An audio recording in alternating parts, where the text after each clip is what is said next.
पहचान तो सिर्फ यही है कि हम हिंदुस्तानी हैं, हम हिंदुस्तानी हैं। हम अपनी जान के दुश्मन को अपनी जान कहते हैं, हम अपनी जान के दुश्मन को अपनी जान कहते हैं। मोहब्बत की इसी मिट्टी को हिंदुस्तान कहते हैं, हिंदुस्तान कहते हैं। जो दुनिया में सुनाई दे उसे कहते हैं खामोशी, जो आंखों में दिखाई दे उसे तूफान कहते हैं, उसे तूफान कहते हैं। जो ये दीवार का सुराग है ना साहब, जो ये दीवार का सुराग है ना, चाइना अमेरिका पाकिस्तान साजिशों का हिस्सा है, मगर हम इसे अपने घर का रोशनदान कहते हैं, रोशनदान कहते हैं। आदरणीय प्रधानाध्यापक महोदय, सभी अध्यापकगण, उपस्थित अभिभावक और मेरे प्यारे प्यारे बच्चों और मेरे साथियों, आप सभी को 26 जनवरी की हार्दिक शुभकामनाएं। मैं सुधा कुमार देश प्रेम व गणतंत्र दिवस के शुभ अवसर पर अपना कुछ विचार आप सभी के साथ साझा करना चाहूँगी।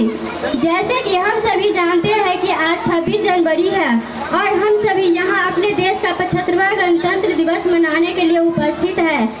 आज़ादी का असली मतलब सिर्फ वही व्यक्ति समझ सकता है जिसने कभी गुलामी की हो। हम सौभाग्यशाली है कि हमने स्वतंत्र भारत में जन्म लिए। यूँ तो आज़ादी की लौ 1857 में ही जल चुकी थी, जो बरसाल बनकर 15 अगस्त 1947 ईस्वी में हमारे देश को आज़ाद कराई।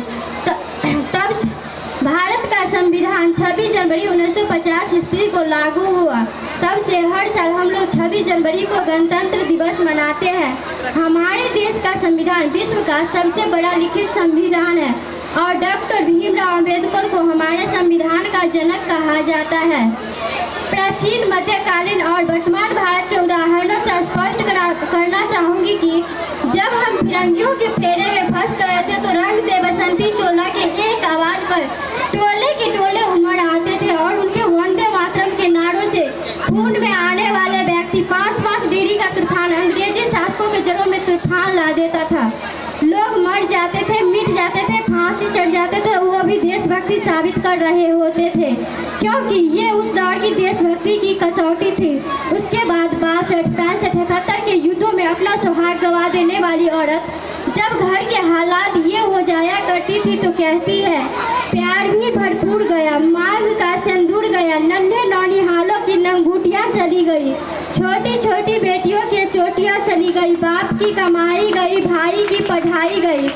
ऐसा एक विस्फोट हुआ, पता ही नहीं चला, पूरे जिस्म की ही कई बोटियाँ चली गई। और आपके लिए तो एक आदमी मरा है साहब, किंतु मेरे घर की तो रोटियाँ चली गई, मेरे घर की तो रोटियाँ चली गई।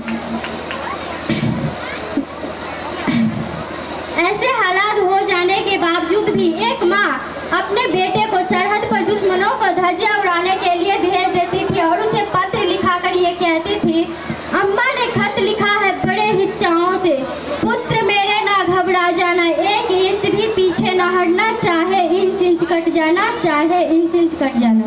इस तरह पूरा परिवार अपना देशभक्ति साबित कर रहे होते थे। तब देश बलिदान मांगता था, तब देश लड़ जाने को कहता था, तब देश मर जाने, मिट जाने, फांसी चढ़ जाने को कहता था। किंतु आज देश मर जाने को नहीं कहता, मिट जाने को नहीं कहता, फांसी चढ़ जाने का नहीं कहता, बल्कि मेरे विचारों में है, यदि कोई व्यक्ति अपना काम पूरी ईमानदारी, पूरी मेहनत और पूरी लगन से करे ना, वही सच्ची देशभक्ति और सच्चा राष्ट्र प्रेम है। कोई पैसों को दिलों में भर बैठे, कोई लड़कियों के नाम जिंदगी कर बैठे, कोई पैसों को दिलों में भर बैठे, कोई लड़कियों के नाम जिंदगी कर बैठे। ना जाने कैसे लोग थे वो जो इस वतन के खातिर मर बैठे।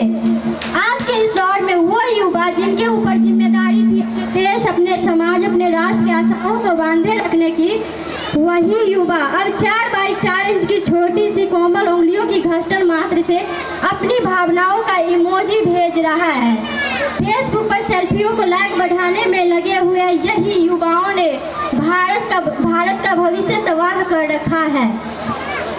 मैं सैल्यूट करना चाहूँगी उन वीर जवानों को जो हमारे देश की रक्षा करने में लगे हुए हैं। इस देश के पुलिस प्रशासन, और किसानों को जो अपना काम पूरे ईमानदारी और पूरे मेहनत से करते हैं, जिसके बिना राष्ट्र निर्माण का कल्पना भी करना असंभव सा लगता है। और आज इस मंच पर मैं पूरे ईमानदारी के साथ मैं भारत की बेटी ये कहती हूँ कि हमारा राष्ट्र निर्माण तब संभव होगा जब ऊंच नीच जाति को समान रूप से दर्जा दिया जाएगा। हमारा राष्ट्र निर्माण तब संभव होगा जब हिंदू, मुस्लिम, सिख, ईसाई अनेक जाति के धर्म को समान रूप दिया जाएगा।